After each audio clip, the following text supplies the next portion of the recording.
broke boy, broke boy, broke boy, broke boy, bow.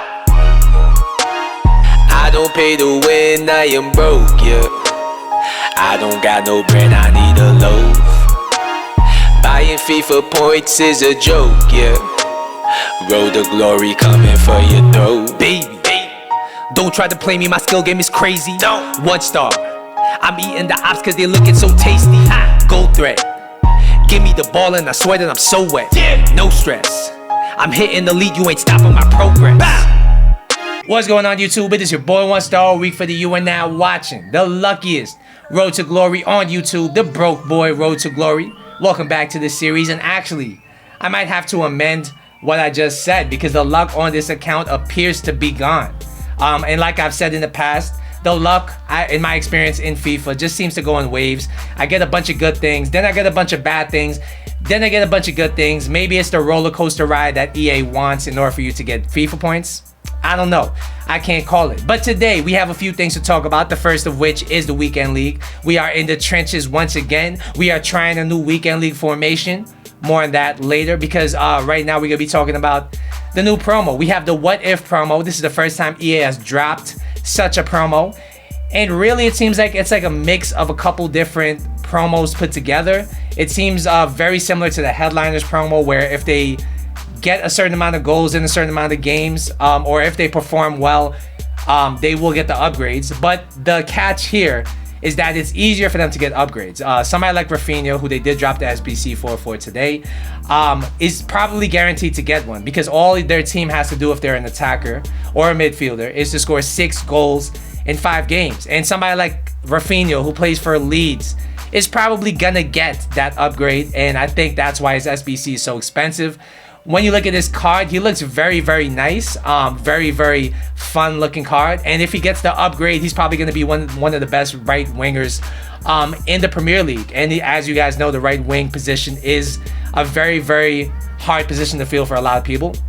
There are a lot of interesting cards, and so far the promo's been interesting because there are some low price cards like Pereira, who in their own right look decent. There are some mid-tier cards which look fun, like Odegaard. I mean, I came very close to buying Odegaard today because I thought he was at a decent price at around 2 p.m. Eastern time.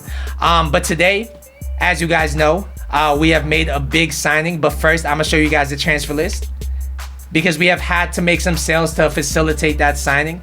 Lam, who we used last weekend for the last 10 games, was sold for 1.03. We bought him for 970. We made a slight profit. Quadrado, who we bought for 375, sold for 388, and I believe we just about broke even on him. Walker, who we packed last episode, Rakitic as well, did sell. The rest of that stuff is really negligible. We don't have to look at it. But let me show you guys a new squad because I am rocking a new team. I am rocking a new formation, and some players have made some returns to our squad. Rooney is back. I think for the formation we're running, a 3-man midfield, he's probably one of the best players I have on this team to fill that role as a CM, maybe pushing up and down the pitch. We have, of course, Sancho, who's a new signing. And honestly, I'm excited to talk about this card. But first, let me show you guys the custom tactics because these are very important. I've been tinkering with them quite a bit, but this is pretty much what I've settled on. It's still aggressive on 7 depth. We're not quite playing 3-4-1-2, 10 depth. I was just getting countered way too much. And while it was fun, I do want to see how far I could push it this weekend. Maybe we play all 30 games, and that's why I've gone to this. Offensive style, we have gone back to possession. And we are playing with 7 players in the box, but 4 width. And we are playing the 4-3-1-2 like I've said. And I think what makes this formation really fun for me is the tactics I've used. We have Ronaldo as our striker, drifting wide, getting him behind. Mbappe is getting him behind on balanced. Sancho was on balance, except he's getting in the box for cross. And what really makes this function as a 3 at the back offensively is the fact that I have Essien here on drop between defenders and cover center. So essentially, because my fullbacks are on balance, we have Desai, Maldini, and Essien really forming a back 3. When I'm in possession, and when I'm out of possession, it goes back to this formation. I think Curtis Jones has really been a revelation ever since I've moved him to a 3-man midfield. So I thought this formation has really made sense because I have a lot of good players to fill the roles in this formation, and I have players like Curtis Jones, like Rooney, which seem to only play well in 3-man midfields. But I'm gonna stop talking because today we have a review to give you guys. 90 rated What If Jadon Sancho. And when you look at this card, he looks absolutely bonkers. He's 5'11". He has high medium work rates. He's right-footed with a 5-star, 3-star combination, as you guys see here. I've played 10 games with him, all of them in the weekend league at the cam position, and he has 5 goals and 6 assists. Before we go any further, if you're enjoying the content, if you want more content like this, do me a big solid and hit the like button down below. And if you're new to the channel, as always, do me a favor and subscribe to the channel. I appreciate everybody, as always, for watching this video. So, when you look at this Jadon Sancho card, I mean, the face stats don't look too crazy, but what really attracts me to this card is a few things. Number one, he's an English right winger, and right wingers in the Bundesliga, in the Premier League even, are kind of hard to fill. He kind of fills that role.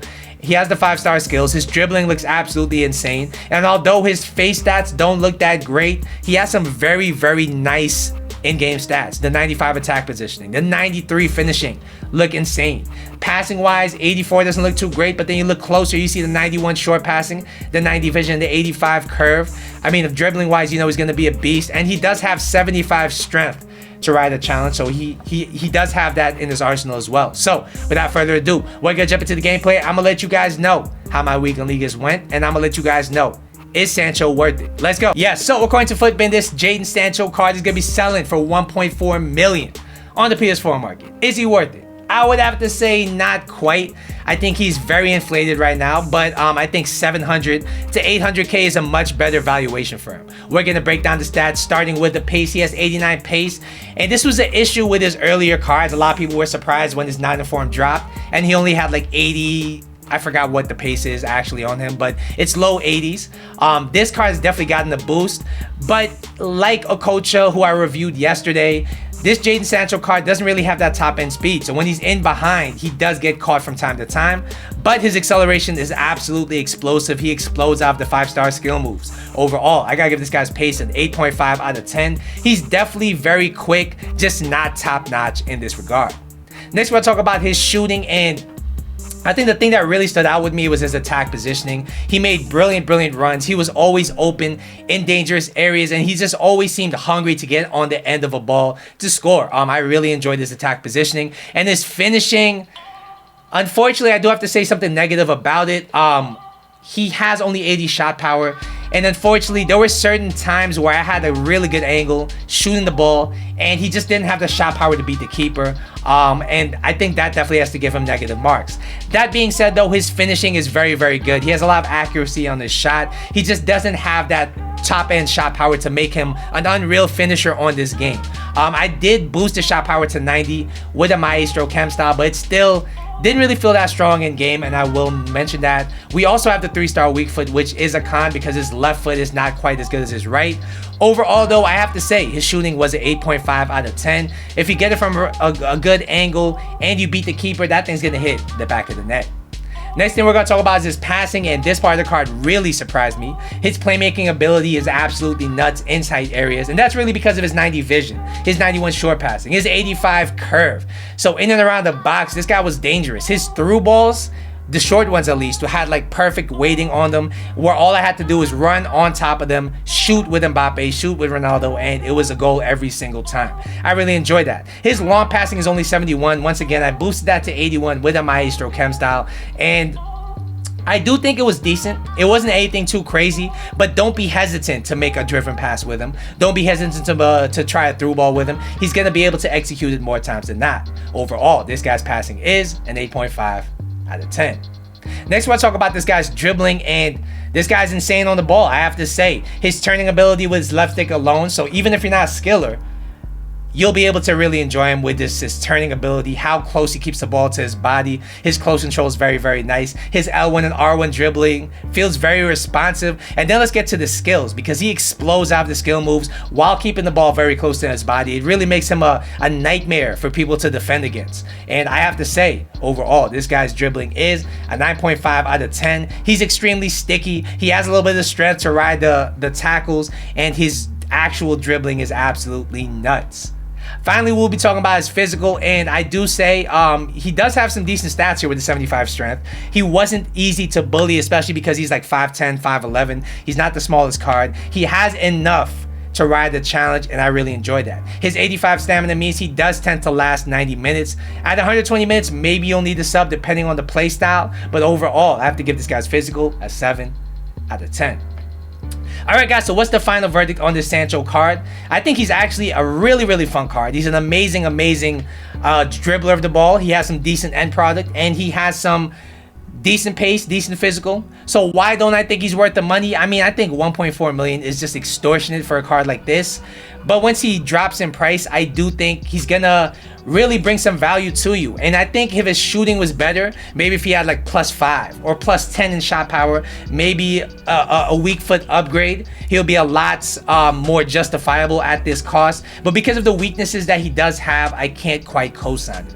I do suggest him as far as fun. He's a very fun card, and I do think he's good enough for the weekend league. Alright guys, you might be wondering how the weekend league has went for me, and honestly, it's been a doozy. It's been a very, very fun day. I've had fairly responsive gameplay. Not to say that it hasn't been delayed, because it has, but we have finished today so far 8-2. The first 10 games of weekend league done on a Friday for the first time in over a month, I think. But we've had a good time. Sancho has been killing it at cam. Honestly, I might have to sell the Sancho card because I really just bought him to review him and then sell him on, because his price is gonna go up overnight, I believe. So I might sell him on. I might be trying somebody new in the next episode you see, but we'll be sticking to this formation because it's been working very well. I really enjoyed it. It's bringing the fun back to FIFA, just trying a new formation, a new way of playing, and seeing how it goes in the weekend league.